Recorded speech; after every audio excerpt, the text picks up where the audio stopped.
विद्यार्थी मित्रांनो, समोरील चित्राचे निरीक्षण करा. यामध्ये बैलगाडी पुढे नेण्यासाठी जोर कोण लावतो? फुटबॉल खेळताना चेंडू कशामुळे गतिमान होतो?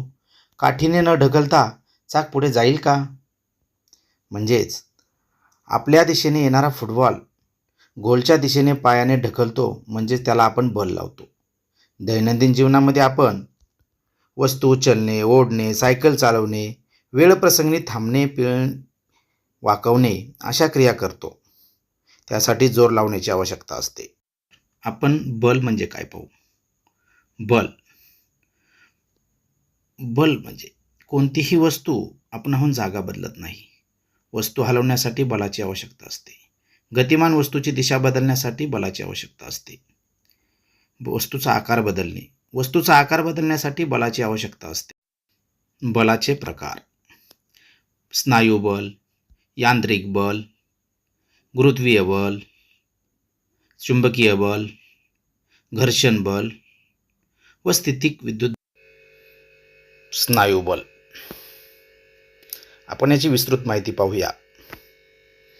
स्नायूच्या साहाय्याने लावलेल्या बलाला स्नायू बल म्हणतात. उदाहरणार्थ वजन उचलणे. चित्रात दाखवल्याप्रमाणे या सर्व क्रियामध्ये शरीरातील हाडे व स्नायूच्या साहाय्याने हालचाली घडून येत असतात. तसेच चित्रातील वजन उचलणारी व्यक्ती स्नायू बलाचा वापर करून वजन उचलत असते. यांत्रिक बल म्हणजे काय पाहूया आपण. यंत्रामार्फत लावले गेलेल्या बलाला यांत्रिक बल म्हणतात. उदाहरणार्थ मिक्सर, जेसीबी, शिलाई मशीन इत्यादी. वेगवेगळी कामे करण्यासाठी आपण वेगवेगळ्या यंत्रांचा वापर करतो. यंत्रे चालण्यासाठी स्नायू बलाचा तसेच विजेचा किंवा इंधनाचा वापर करून चालवली जातात. त्यांना स्वयंचलित यंत्रे असे म्हणतात. तसेच आपण पुढे पाहूया. तिसरा जो प्रकार आहे गुरुत्वीय बल.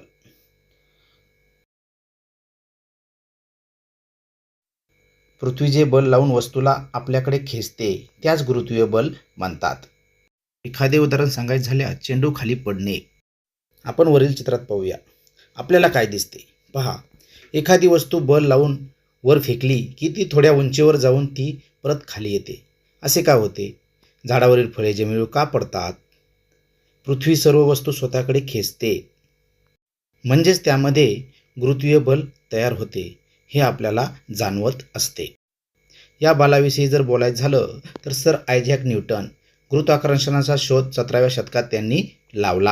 त्यांनी सांगितलं, पृथ्वीचे गुरुत्वीय बल हे नेहमी वर जाणाऱ्या वस्तूच्या विरुद्ध दिशेने असते. त्यामुळे वर फेकलेल्या वस्तूची गती कमी होत जात असते व शेवटी शून्य होऊन मग ती वस्तू जमिनीवर पडायला सुरुवात होत असते. खाली पडताना तिच्या गुरुत्वीय बलामुळे सतत वाढ होत असते. पुढचा प्रकार आहे तो चुंबकीय बल. यामध्ये आपण पाहूया की चुंबकामुळे लावल्या गेलेल्या बलाला चुंबकीय बल म्हणतात. तर उदाहरण पाहायचे झाल्यास टेबलावर एक चुंबक ठेवा. एक मोठा लोखंडी खिळा चुंबकाजवळ न्या. तो चुंबकाला चिकटतो. आता चुंबक हवेत खिळ्यापासून दूर उभा करा.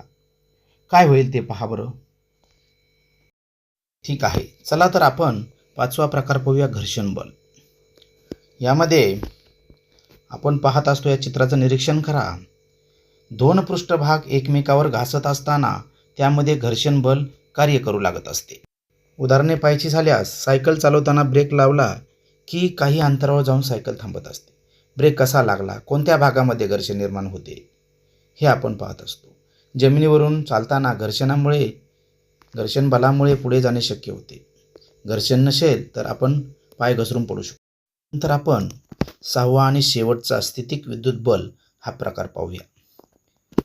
यामध्ये घर्षणामुळे रबर, प्लॅस्टिक, एबोनाइट सारख्या पदार्थावर विद्युतभार निर्माण होत असतो हे आपण पाहतो.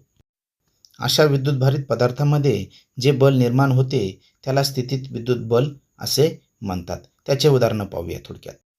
कागदाचे बारीक कपटे टेबलावर पसरा. थर्मोकॉलचा तुकडा किंवा फुगवलेला फुगा रेशमी कपड्यावर घासून या कपड्याजवळ आणा.